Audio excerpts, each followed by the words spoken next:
Palliative care is the approach that improves the quality of life of patients and their families facing problems associated with life-threatening illnesses. While palliative care is in the medical and clinical officers' curriculum, some of the training institutions don't have it.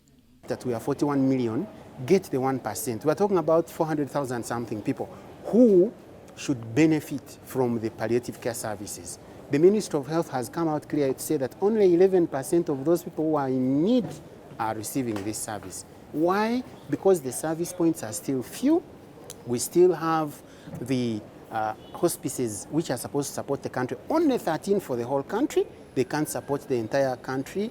They are in different regions, and some regions we don't have. We still have hospitals where health workers are not fully oriented about the need for palliative care. Health experts offering the palliative care services urge for more government support to ease their movements since they were hard hit during the COVID-19 pandemic.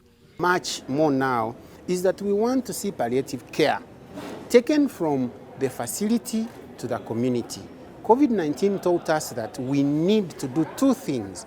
We need to enhance technology to make sure that we can offer services remotely, even medical services and care to the patients who are ill, but we also need to embrace the public health approach for health services. The aspect of the national palliative care policy, this we work together, we finalize the regulatory impact assessment with the policy analyst.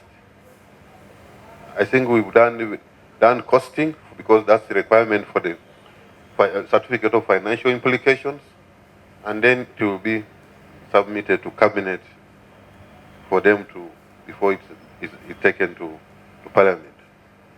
So this is what we are working on. So it's work in progress. We hope that we should be able to make it faster. Palliative Care Association Uganda commends partners who have supported their cause, like the Uganda Cancer Institute and Uganda Broadcasting Corporation, among others, who were awarded at the annual general meeting. We shall inform, educate and guide, and we want to thank the government and through the Ministry of Health, because for the first time in so many years, Uganda Broadcasting Corporation was not being funded by government. It might come as a surprise to many of you. We struggle to raise funds to run the corporation. But government has committed, at least in the past 2 years, giving us money. And those are the improvements you see. So we thank you as government, we thank you as shareholders, and your feedback as shareholders is always very important. Thank you, and let's do what humanity can do best, giving palliative care. Thank you. The meeting was attended by different stakeholders in the education sector, Ministry of Public Service and other employment organizations of government. Sandra Kahunde, UBC News.